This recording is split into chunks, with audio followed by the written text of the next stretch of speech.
Sir, let's talk about sports, baby. From the stands of a sports fans, my man Pots and Pans. This is sports talk from the perspective of a fan. Us as fans, we ain't professional athletes. We don't call ourselves expert analysts or whatever you want to call it. Everybody is a fan if you ain't playing. That's my, what's the name? But anyway, getting into it, NBA playoffs are in full effect. Round one officially kicked off, as a matter of fact. NBA playoffs. We're going to start off with the Eastern Conference side of things. So on the Eastern Conference, here is the playoff bracket right here behind me. So yesterday, Saturday, April 20th, 420, Knicks end up beating the 76ers 111-104. Brunson had 22, 7 rebounds, 7 assists, and Embiid 29, 8 rebounds, 6 assists. Now, Joel Embiid is coming back from an injury. So is he 100% himself? Who knows? This is only game one. Everything is early. We know this, but we got to put it out there. Philly wanted Knicks initially.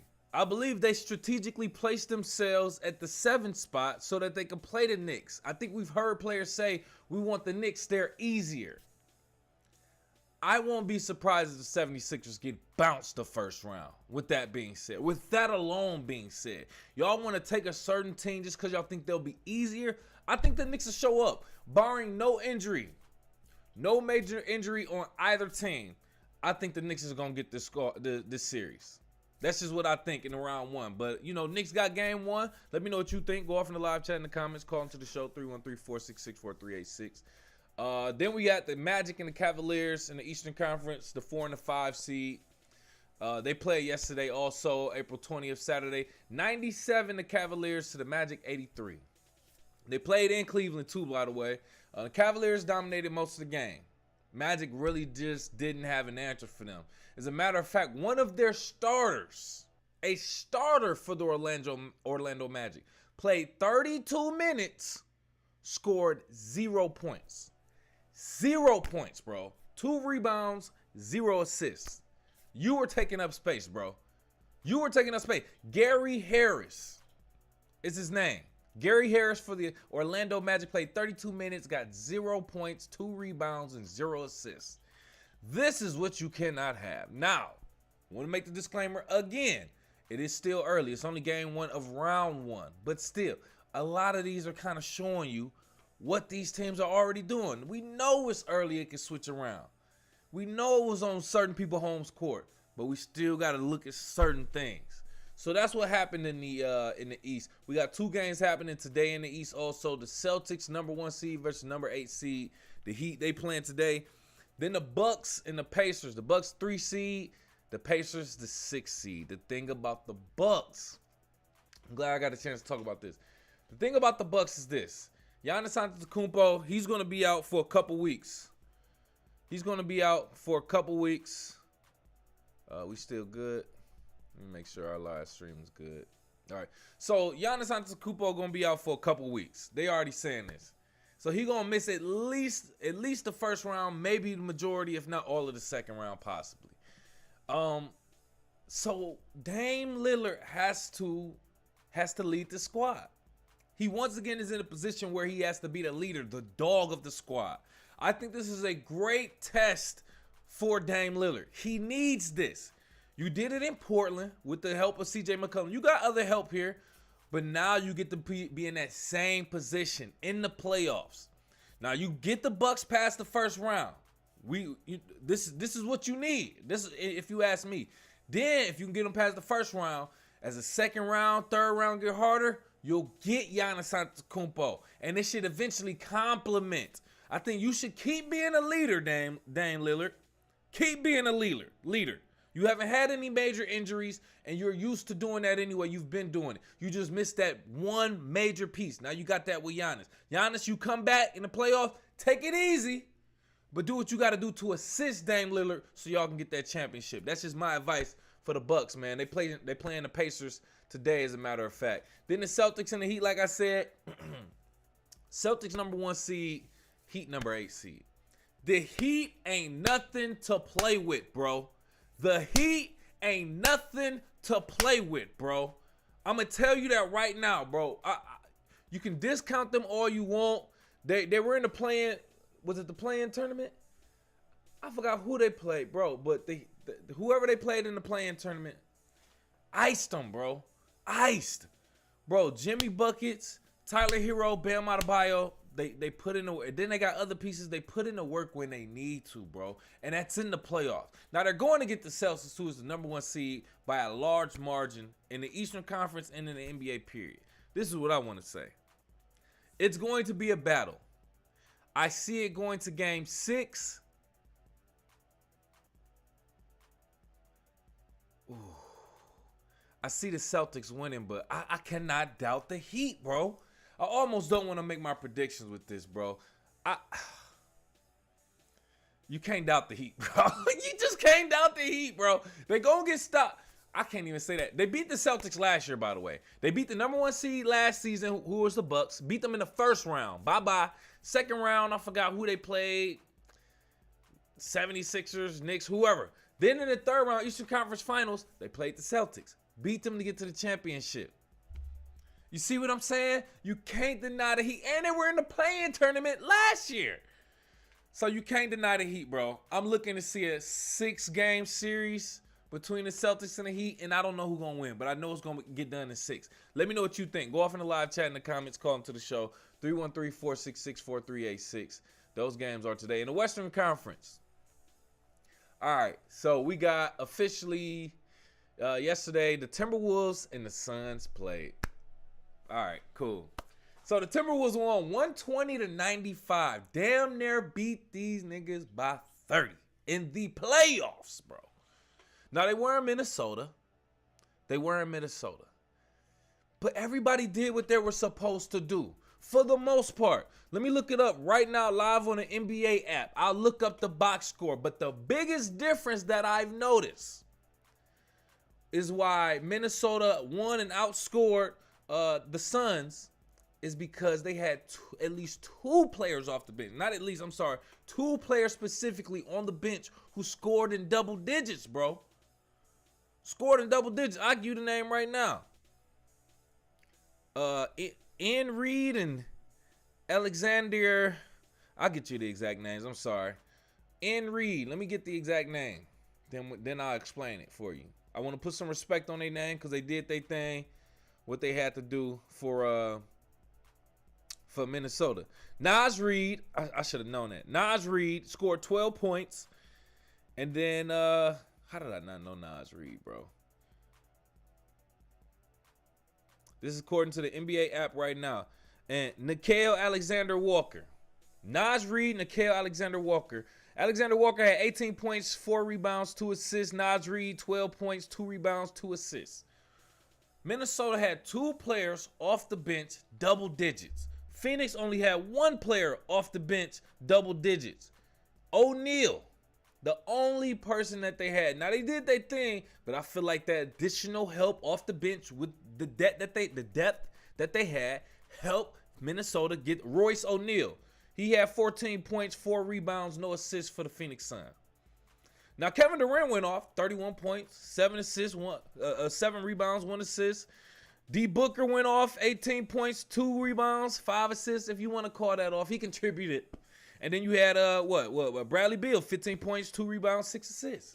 So they did what they were supposed to do. 2 of their other starters, the big man, Nurkic, only 9 points, 4 rebounds. That's not going to cut it. And then Grayson Allen, he's a subpar player anyway, 4 points, 5 rebounds. So overall, Minnesota just outscored them. They had more depth, Paul. And I think this is going to be a tale of how the series is going to go. Phoenix is going to get 1, maybe 2 games. I see this being done in 5 or 6 with Minnesota.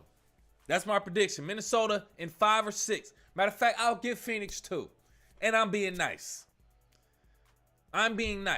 So, Minnesota in game 6 in round 1 out of the West. That's just what I think. Let me know what you think. Go off in the live chat in the comments. Call them to the show, 313-466-4386.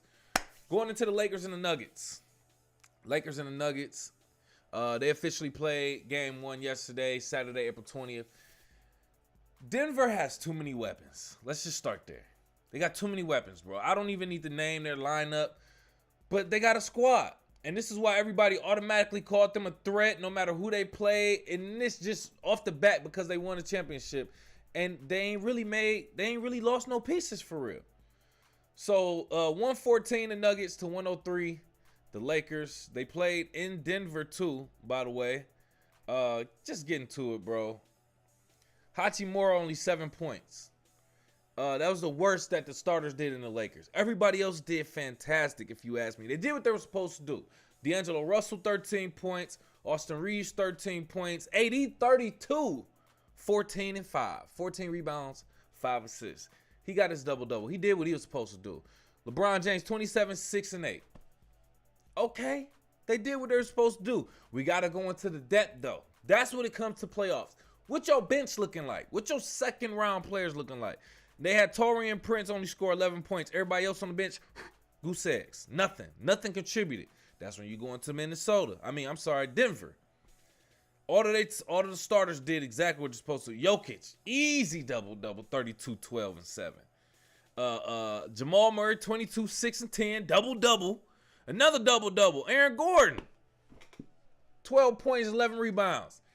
Bro, it's crazy, bro, because I saw a play that stood out that reminded me that it just tells me exactly how Denver is. Jamal Murray coming up the court, dribbling the ball, right? Pushing it, right? He got the option to facilitate, do whatever he wants. Ends up giving it to Joker right at the top of the foul line. Joker dribbling a little bit. Everybody, like 3 people, LeBron James, I think 80 and one other person, players, triple team him. He lobs it up. Aaron Gordon come out of nowhere. Ah! I'm like, that's the epitome of the Denver Nuggets right now. They can kill you with Jamal Murray easily. He can lob that boy. He can toss it to Joker, and Joker just gonna lazily get the basket on you, but he gonna get it. And if he's in trouble, he's double teamed. You gonna easily give Aaron Gordon the space, the time, the opportunity to fly out of nowhere for the lob, bro. And we ain't even get into Caldwell Pope did his thing, 12 points. Michael Porter Jr., 19 points, 8 rebounds. They had a couple players off the bench that at least scored. Nobody in double digits. Everybody contributing. It's going to be hard for the Lakers, pause. I'm starting to feel like the Lakers might get one game. The Lakers might get one game. Denver might have one bad game, bro. And that's what I'm attributing to. Not the Lakers winning. Denver having one bad game. Other than that, I wouldn't be surprised if I see a sweep. We got to predict the sweep. Who going to have a sweep? That's what we all want to know. Where is a sweep going to come from? What team? What round? I want to know your predictions also. If I had to do a first round sweep prediction, I would either say,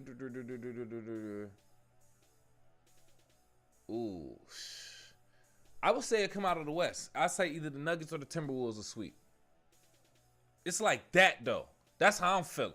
But anyway, other 2 games that start today, April 21st, Sunday, out of the West in round 1. You got number 4, the Clippers against number 5, Mavericks. I don't really know of any major injuries on either squad right now, so forgive me with that. But with that being said, I'm excited to see Paul George, Kawhi Leonard, unfortunately James Harden. I'm excited to see them get in work in the playoffs. All that playing around y'all been doing in the regular season. Let's see how that works in the playoffs. I'm very, very excited to see my boy Russell Westbrook, bro. Russell Westbrook need his ring, bro. And he need his respect, bro. He need his respect, bro. Russell Westbrook need his respect, bro. So I pray that he gets a ring, bro. It's been unfortunate that he's been on LeBron's team last year or 2 years ago.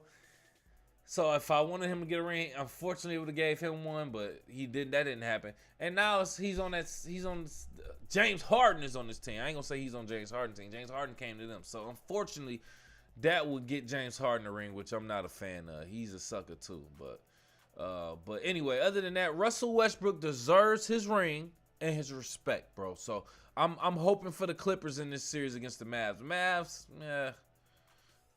no. And then Thunder and the Pelicans. This is going to be an interesting series. I'm saying that because Thunder, the number 1 seed in the West, I haven't really watched them play, but Shai Gilgeous-Alexander has been a dog MVP candidate this year. And Chet Holmgren and, whatever other pieces that they have. But the Pelicans, bro, I really like Zion, bro. I really like seeing Zion Williamson play basketball. I'd like to see that. Now, I know he's injured himself. What was that he was out for the play-in tournament against the Kings, but Brandon Ingram ended up getting the job done.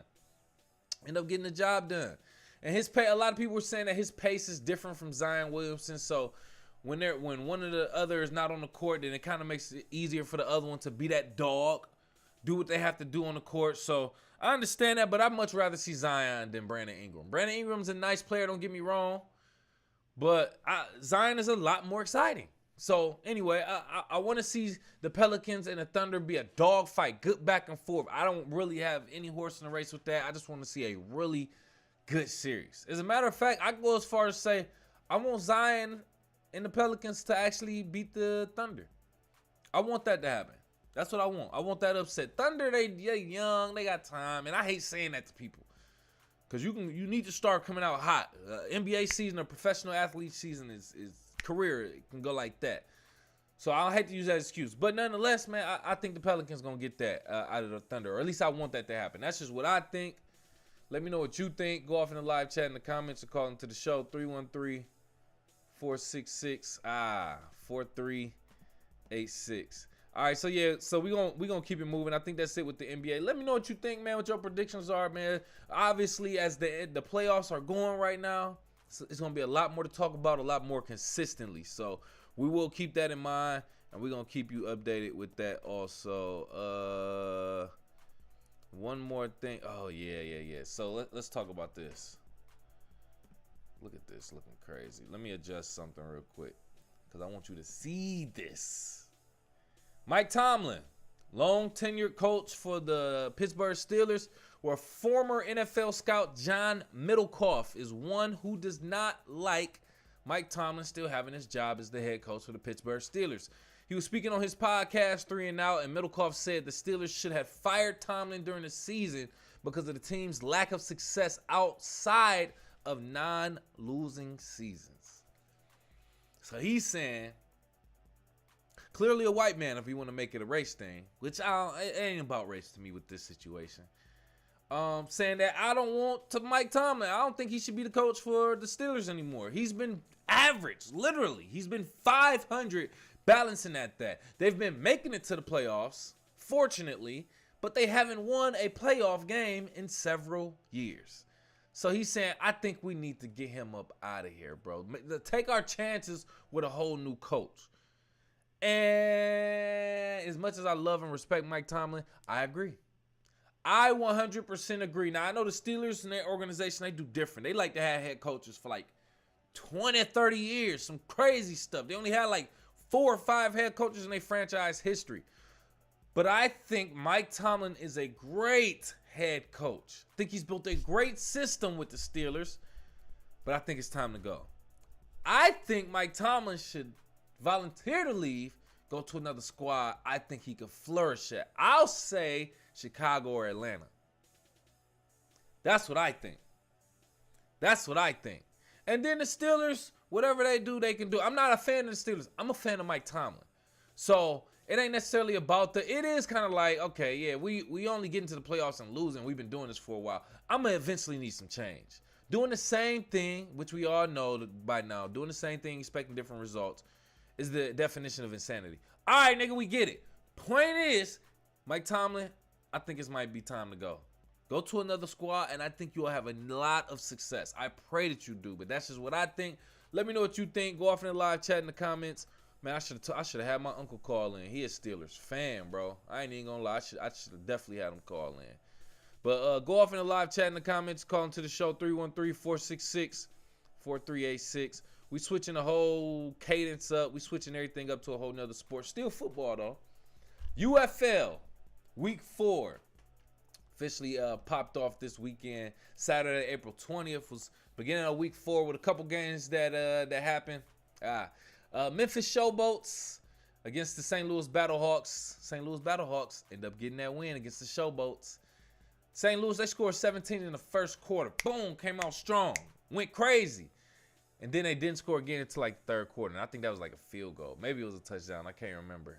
But anyway, both quarterbacks threw an interception. So they both bought trash. I'm just talking mess. But overall, what I've learned so far is that the Memphis Showboats are living up to their name. I think they're 1-3 now. Like they make some good plays and they look good and they're celebrating, look nice. But then they'll take that L, bro, at the end of the game. And they've done it in some crazy ways this season so far, but they got spanked on this time. They got the Battlehawks. One player that stood out to me, this is what I'm trying to do with the UFL each time I watch a game or each week. A player that stands out to me, St. Louis Battlehawks receiver, wide receiver, Ja'Cour Pearson. They call him Peasy. That's why he stands out. They keep calling him Peasy. I'm like, I don't see Peasy on the back of his jersey. It's Pearson, but they call him Peasy. Excuse me. Had 11 catches, 70 yards, 1 touchdown. So he did his thing. He definitely did his thing. He contributed to St. Louis's, 32 points. But overall, Memphis Showboats ain't looking like a squad right now. So, it is what it is. But, that's all for that. Let me know what you think about that game. If you watched it at all, go off in the live chat in the comments.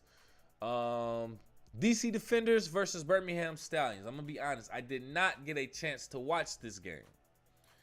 But I did watch a highlight. Guess who won? To no surprise. The Birmingham Stallions. Who are still undefeated. The only undefeated team in the UFL right now. You've heard my theory on it already. And I think it was like a last minute field, like literally a last second field goal. The Birmingham Stallions end up winning. Crazy. You've heard what I said about the Birmingham Stallions. The USFL, back when it was split from the XFL, the USFL was based in Birmingham, Alabama. This is where Birmingham Stallions is from, Birmingham, Alabama. I believe they gave that team a lot more and better resources than other teams in other cities and other markets, I should say. And therefore, they've been keeping those better resources ever since then. Now, they aren't in Arlington, they aren't in Birmingham, Alabama anymore. They're in Texas, the headquarters of the UFL. But still, I think the Birmingham Stallions still benefited from that. But that's just what I think. No surprise, Birmingham Stallions still undefeated. Would I be surprised if they won the championship this year? Absolutely not. Y'all gonna have to do something more, or maybe not. Maybe Birmingham, maybe there's no conspiracy, no nothing, and maybe the Birmingham Stallions literally just got good coaching, good everything. But let me know what you think. Go off in the live chat in the comments, call into the show. 313-466-4386. You see the number right there. All right, moving forward. Last game that happened yesterday, April 20th. Michigan Panthers against the San Antonio Brahmas. This was Michigan Panthers game on the road. They were away. They end up losing. Michigan Panthers just look bad. They just look bad, bro. They only scored a touchdown in the last 4 minutes of the fourth quarter. Ugh. Oh, man, it was bad. They had no available wide receivers. Quarterback doing a lot of scrambling. I like the mobility. I like that you can do that, but we need somebody for you to throw to. Or at least a reliable running back. Running back made a couple decent plays, but overall, it's like, golly, y'all, I don't want to say it, but y'all out here looking bad like the Lions used to look. That's what I'll say. But I think the Panthers are like 2-2 now. Not too bad. They lost to the Birmingham Stallions and the San Antonio Brahmas. All right, 2-2, whatever. We'll take that, I guess. Pause. So, other than that, today, April 21st, you got the Arlington Renegades against the Houston Roughnecks, the last game of Week 4 for the UFL. Both teams with goose eggs. Nobody has won a game this year, so one of them winless teams will eventually get a win. What do I think? Who do I think? I think the Arlington Renegades are going to win. I think the Houston Roughnecks are going to have a rough year this year. You're going to have a roughneck, you're going to have a rough year. A rough season. Real talk, bro, because the Houston they were making the Michigan Panthers look like the Patriots. They were looking like the Patriots, bro. They were looking like the Michigan Wolverines out there against the Roughnecks. I mean, the Roughnecks just look bad. They just make a lot of internal mistakes. So I think that until they fix that, they're gonna lose a lot more games. So Arlington Renegades, I got them winning today, Sunday, April 21st in the UFL. But let me know what you think. Go off in the live chat in the comments. Call into the show 313-466-4386. We do have an update real quick on the no, not that. We do have an update. Is this basketball? Give me one. Oh yeah, here it is. Excuse me. All right, so we got an update on college basketball real quick. Men's basketball, actually not even men's basketball specifically. FedEx, based in Memphis, Tennessee, announced a $25 million name, image, and likeness investment in Memphis athletics, which will be funding $5 million in NIL contracts yearly for 5 years. 5 times 5, 25, clearly from people in the back of the class. The investment aims to support key sports like football, basketball, while promoting the FedEx brand, potentially setting a precedent for other major corporations and athletic programs to follow suit. This is something, and this is not an original thought, but we, myself, and everybody else felt like this. Shout out to Cam and Mace. It is what it is. We all knew that there was money to be given to these students a long time ago. Now that everything's legal, y'all not able to compete and keep up. These schools not able to keep certain athletes because of competing NILs. Now y'all want to be creative with the money. Now y'all want to find ways to pay these athletes. Now y'all want to find ways to do that. Okay, I think that's some super sucker stuff, but okay, it is what it is. $5 million a year for 5 years. Think about that though. That's going to what they say: football, basketball, women's basketball, and other women's sports. Bro, you breaking down $5 million amongst probably at least 5 different sports. 5 different teams, and then you got a bunch of players on there. So maybe $1 million, and then you break. That's better than nothing. But come on, bro. Like, it's like y'all just giving them pennies, and then yeah, y'all should be, we still giving y'all something. We doing. It's like, come on, they know it's a lot more bread. So I just hope college athletes or high school athletes, before they even get to college, find ways to leverage your brand. Find ways to leverage your following. Find ways to leverage that yourself, so that you can take advantage of that more than anybody else, more than these other corporations or these schools, or find a way to go around being a professional without having to go one of these universities. That's just what I think. Let me know what you think. Go off in the live chat in the comments. Call into the show 313-466-4386. Now we got to get back to college football. New rules for the 2024-2025 season. First and foremost, one of them incorporating technology in the headsets for one of the players. It doesn't necessarily have to be the quarterback, which more than likely it probably will in most cases, but they're going to give them some technology for the coaches to talk to the quarterback or whatever player in the headphones. They'll be able to communicate until it's disabled, which will be 15 seconds on the play clock or when the ball is snapped. So that's when it's kind of very, very similar to the NFL in some sort of way. The player will be identified with a green dot on their helmet, which I didn't even know. That's probably how they do it in the NFL too. They also added an automatic 2-minute drill. 2-minute timeout, 2-minute warning to the second and fourth quarters, synchronizing timing rules. So there's going to be a 2-minute warning in college football now. Very, very interesting to see how that plays out. Basically being an extra timeout.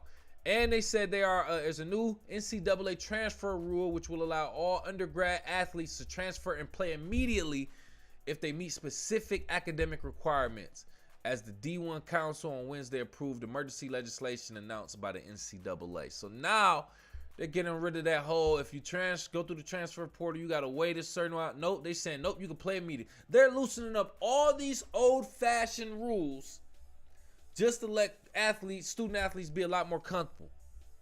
I bet you are. This is exactly why I feel like this newer generation need to hear from the older generation to know we've been trying to fight for this for a long time. Now they're doing it.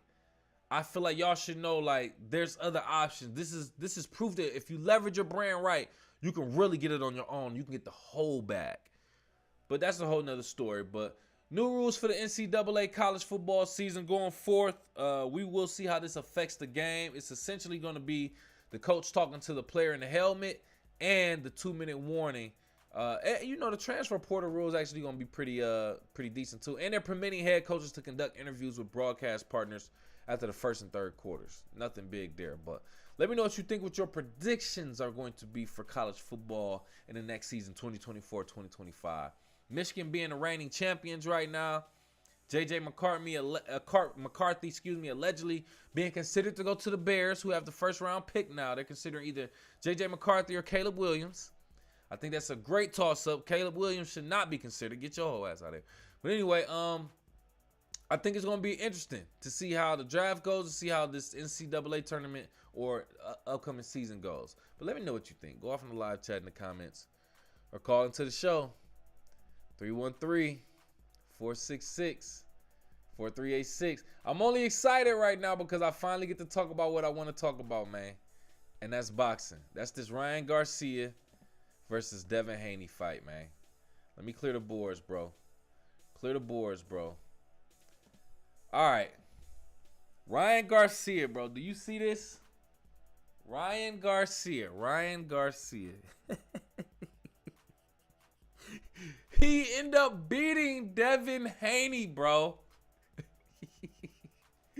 Okay, so let me just make this nice and clear and get right to it, right? My past episodes, you heard me say I was going for Devin Haney. Devin Haney is he got this fight. Ryan Garcia is a clown, bro. That's what I was thinking. He clowning all on social media, but as we got closer to the fight, this was literally 2 days ago, like a day before the fight or something like that. I saw a story. Listen, I'm going to show you. It said, it was talking about the weigh-in. It said Ryan Garcia weighed in 3.2 pounds over the 140-pound limit for his fight against Devin Haney. And he opted not to lose the excess weight. So he said, I don't want to lose the excess weight. So that means he negotiated a deal to forfeit $600,000 of his purse money to Devin Haney. And that means he was not able to win the WBC junior welterweight title if he beat Devin Haney. So Ryan Garcia being 3 pounds overweight, man, he had to pay $600,000 to Devin Haney, and he can't get the belt, and he had a personal agreement with Devin Haney. Said, for every pound that I'm overweight, I'll pay you $500,000. Do the math. $500,000 times 3 pounds is $1.5 million. Plus the $600,000 of his purse he had to give to Haney. He lost $2.1 million before the fight even started, bro. Before the fight started, and already lost the belt. And he willingly did that. As soon as I saw that, I said, this nigga's either really crazy or he's really about to whoop this nigga's ass, bro. Then I heard that they fought in amateur 6 times and it was a tie. I said, this nigga Ryan Garcia is about to win, bro. I literally saw all of that the day before the fight, bro. I said, damn, Ryan Garcia is going to win this fight, bro. I said, I need to bet on this nigga. Sure enough, the fight goes down. Ryan Garcia gets off to a hot start in round 1. Boom, boom, boom. I give him round 1. I'll say Devin Haney, even though he didn't look like very impressive, he got a few good punches in. He probably won rounds 2 through 4. Ryan Garcia came in, made it interesting in 5 and 6 or whatever. They went back and forth. Round 7 came. Ryan Garcia giving that nigga the hands. Knocked him out once. Knocked him down twice. They robbed him of not giving him those knockouts, bro. He knocked him down 3 times in one round in the 7th round. All right, cool. 8, 9 go through. It's interesting or whatever. Round 10 come through. I think it's round 10 or 11. Same thing. Another knockout and like a few knockdowns, bro. It's like ref did not give him no, bro. He was cooking Devin Haney, bro. Round 12 come around. I mean, it's just light work at this point. Ryan Garcia, this nigga doing a Tootsie Roll, nigga sticking his tongue out, shimmying. I mean, he knew he had to fight. And they took a point away from Ryan Garcia for that late hit. I think that was in round 7 too. Now that hit looked bogus as hell. I'm not gonna lie. Ryan Garcia still won the fight with a point taken off, bro. He whooped your ass, Devin Haney. He whooped your ass, bro. And I started to think about that. I was like, bro, Mike Tyson used to say some crazy stuff too. Don't get it twisted. He just didn't have social media. He had the news. Ryan Garcia is using social media to say some crazy shit just to get people to tune in, and it worked, bro. Because if Ryan Garcia would have lost this fight, his career wouldn't have been over, but the hype would have been gone. Niggas was not really checking for you after all the noise you make, and then you lose 2 fights in a row.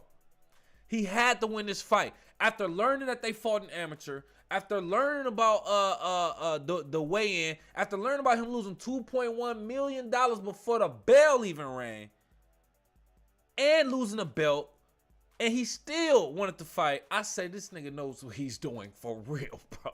This is a statement fight.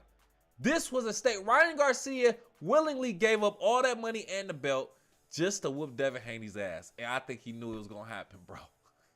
Shout out to Ryan Garcia, bro. I got to put respect on his name. We all got to put respect on his name.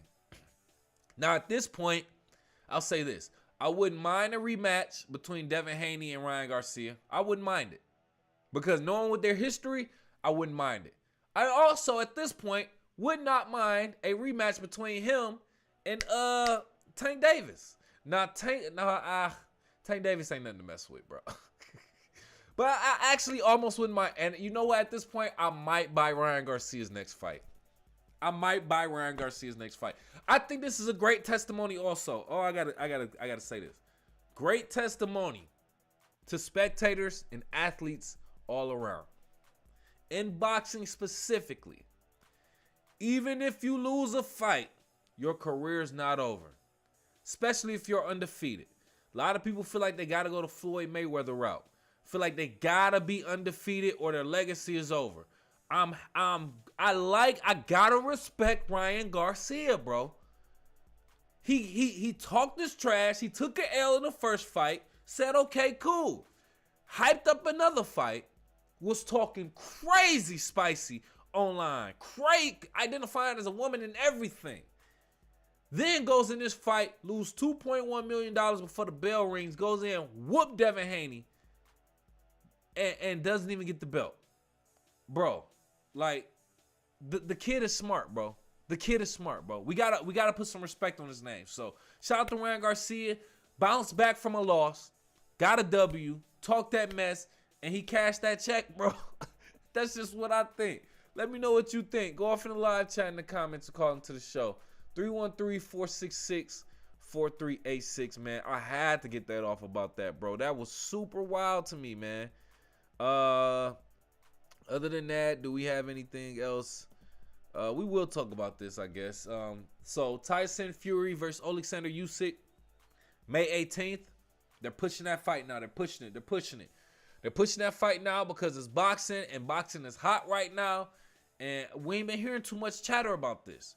Usually you need a black fighter involved for some type of hype, if I'm being honest. Sometimes you'll get two white and Spanish, two white dudes, or overseas, two foreign, and it'd be hype. Okay, cool. Most of the times, you will at least need a black fighter to get the culture involved. That's what I'm saying. To get the culture involved for real, you got to have a black fighter.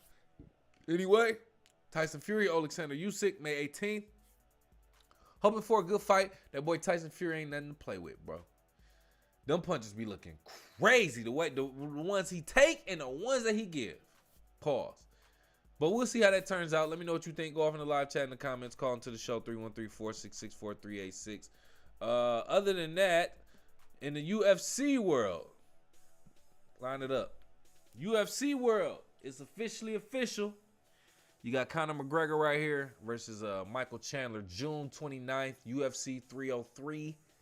They'll be the headliners. Both of their last fights were a few years ago, and they both came to Dustin Poirier. McGregor lost to him in UFC 264, and Michael Chandler lost to Dustin Poirier in UFC 281. So they both friends with the same enemy. Enemy of yours, enemy of mine makes his friend, whatever the hell that is. But anyway, we'll see how this turns out. This is another one of them joints for Conor McGregor, like it was for Ryan Garcia. Bro, if you lose this fight, you might as well just hang it up and be a father. I don't know Michael Chandler's history. I know he lost to Dustin Poirier too, and then stopped fighting for a couple years. So he got your ass up out of here too. But other than that, I don't have no real predictions, bro. Whatever. I don't really watch that stuff like that. I'm gonna be 1,000 with you. But let me know what you think. What are your predictions for that? Go off in the live chat in the comments. Call into the show 313-466-4386. Last but not least, we do have Mike Tyson versus Jake Paul, AT&T Stadium, July 29th, 2024. Jake Paul, 27 years old. Mike Tyson, 57. He'll be 58 in June, right before this fight. I don't know. This is an exhibition fight, so I don't really care. Let's just be honest. We don't care. We've been here a little bit longer than anticipated, man. So we about to go ahead and get up out of here. So do me a favor. Oh, before I even get to that, thinking out loud real quick. You know what I was thinking about recently? I have these moments in my life where I be like, yo, everything seems like it's clicking. I got a new job, you know what I'm saying? The crib is good. My girl good, my son good, family good. It's a great day outside. I done clean my car. Everything is perfect. Feel like everything is euphoric. It's flowing, synergy. Life is great. Then you have those moments in life when you're in the valleys and you feel like everything is crumbling all at once. Your relationship is falling. Your kids hate you. Your mama, your daddy don't want to talk to you. Friends is too busy to mess with you. Ain't got nobody to talk to, bro. Especially as a black man, bro. It feels horrible. As a black man, black woman, black person of color, anything, it feels crazy. But overall, I want to say this. There's those times in the middle where life is what it is. You're dealing with your problems, but then you got things to be grateful for also. So you kind of like right in that middle. I just want to say at the times where we're in the middle, the times we're at the highest, even when they're at the lowest, we need to remember that life is about hills and valleys, and we'll eventually balance out.